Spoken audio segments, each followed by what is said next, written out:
so I can't really see the clock. And if you know me, that's a dangerous thing. I'm bound to go over. So please, if you could see it around 15 or so, just kind of raise your hands if you can. Otherwise, I'll keep you guys here all day. Well, I want to start off just with some funny kids quotes on the Bible. I thought these were kind of funny. I really like how kids perceive the Bible. We go into great lengths in trying to learn as much as possible about the Bible itself, and so a lot of times we'll lift ourselves up and say, I know all these scriptures and all these different things, and then these kids with their quotes will just bring us to shame, but at the same time will give us a good, wonderful laugh. I like this one. It says, the first book of the Bible is Genesis. In the book of Genesis, Adam and Eve were created from an apple. And it says, Adam and Eve were created from an apple tree. Noah's wife was Joan of Arc. And Noah built the ark, and the animals came on in pairs. And it's pairs, P-E-A-R-S.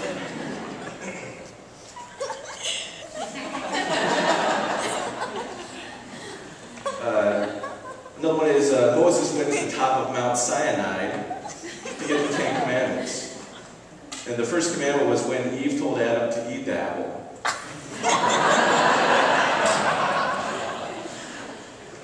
And this, of course, is for the kids' mind here. It says the 7th commandment is thou shalt not admit adultery. It says that Lot's wife was a pillar of salt by day and a ball of fire by night.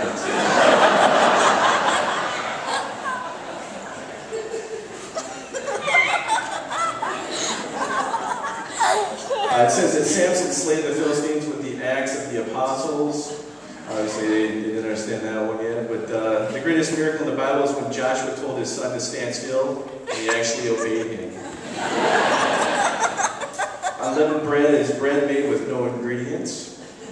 A Christian should have only one wife. This is called monotony. Joshua had led the Hebrews in the battle of Jericho. Solomon had 100 wives and 700 porcupines. The epistles were the wives of the apostles. When Mary heard she was the mother of Jesus, she sang the Magna Carta. And when the 3 wise guys from the east side arrived, they found Jesus was sacked in the manger.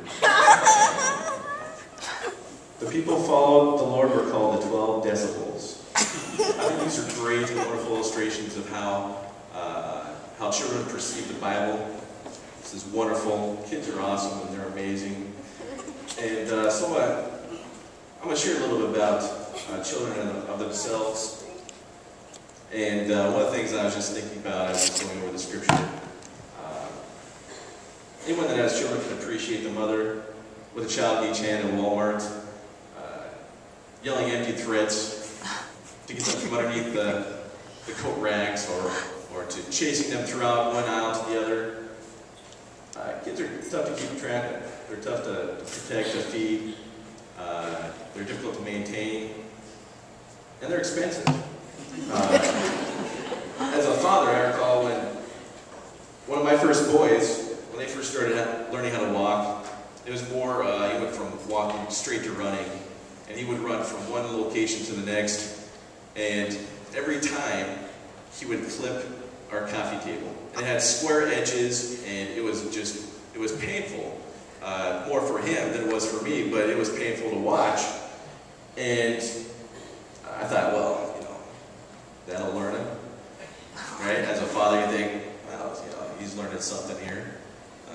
After a few bandages later, the next day, it would happen again, and then it would happen again after that. At some point in time, it would just start tearing at your heart.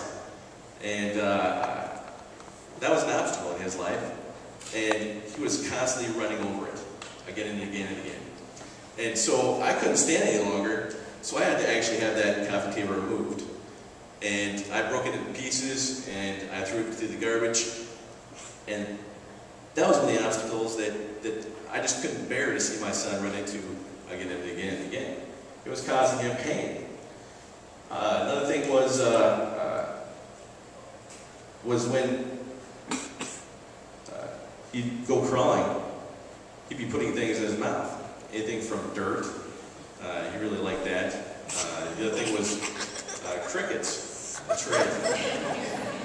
I'm not going to say which one of you it is who like the crickets, but that's just, that was very scary. So we tried to clean up the place as much as possible.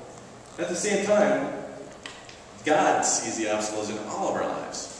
He knows that there are many obstacles that we try to go over and overcome, but a lot of times we just can't get through those obstacles. We go through them over and over again. And I recall that my father-in-law, who was a farmer, a big burly guy, and when I was asking for his wife's hand in marriage, or his daughter. Oh yeah, he wouldn't be happy about that. But he's a big guy, and so I paid him with much respect. But he told me many stories about being a farmer when he was young, and one of them was that he had a cornfield, and since he was a young boy, they had a boulder that was several tons. And they had to harvest around that boulder for years and years and years. And it wasn't more until recently, with the new machinery and with help from neighbors and such, that they were able to pull that huge boulder out of that place. And if you're a farmer, you know how much you want to take care of the whole land. And something like that would just bother you, seeing it and going around it year after year after year. That was another obstacle. And some of these obstacles, like the table, we were able to get rid of right away. Other obstacles are in our lives for years and years and years. And sometimes we have to wait and be patient, and sometimes it takes that patience for something to come around and for that to be taken out of our lives. And they have that as a monument. It's a big, good-sized boulder of a monument. And before it was a pain, and now it's something that's really neat. It's a really neat story for us and our family. And the scripture that I'm using today is going to be Luke 1:17. And it says, "And he will go before the Lord in the spirit and power of Elijah, to turn the hearts of the fathers to their children, and the disobedient to the wisdom of the righteous, to make ready a people prepared for the Lord." Hearts of the fathers. God, being the great Father, saw all of us as his children, running into all these obstacles over and over again. And many of these obstacles he was able to remove, but many God himself had to wait for the right time. And that's when Jesus, at the right time, he stepped off from the throne. And he saw that there was the obstacle that mankind could not remove, and that was death and Hades, sin. And he stepped in out of the throne room and into the mire of mankind. And with death and Hades before him, he tore into the very thing that his children ran into over and over again. Sin. And so I was going over that scripture, and one of the things that I was trying to go over was, how did John the Baptist, first of all, turn the hearts of the fathers back towards their children? That is a difficult task in and of itself. If you've ever had to deal with children, if you've ever worked at a daycare or worked with parents, with schools, you'll know that some of these things can be very, very difficult. You deal with disobedience. You deal with families struggling with doing the right things. And the big question I had was, how could God, through John, turn the hearts of the fathers back to their children? And how could God, through John, turn the disobedient to the wisdom of righteousness to prepare the way for his arrival? I couldn't come up with anything at that point in time. It took me a while. I read for a while to try and figure that out. And mainly because I can only picture myself as a perhaps angry father chasing down his children throughout the aisles of Walmart, yelling at them to come back, that they're not going to get any more toys ever again, SpongeBob is over, or perhaps being the passive father, just leaning over the shopping cart, watching the mother yelling the same threats. And such sayings like, "No more McDonald's ever again." I think I remember hearing someone yelling that at the top of their lungs, and I had to quietly walk away and laugh, because I could just see that put into practice. But simply put, John is a forerunner, and here's the answer. John as a forerunner preached the message of turning toward the Lord, which in turn would restore the hearts of the fathers back towards their children, and the hearts of the children to their fathers. It says that in Malachi 4:5-6. It says, "See, I will send you the prophet Elijah before the great and dreadful day of the Lord comes. He will turn the hearts of the fathers to their children, and the hearts of the children to their fathers, or else I will come and strike the land with a curse." And that's a pretty powerful thing that they're looking at doing at the time.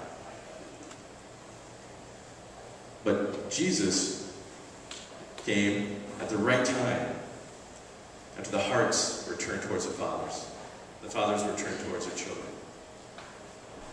And he came and gave his life. He gave it for all of us, taking away the great obstacle, which is a free gift for all of you, every one of you in this room.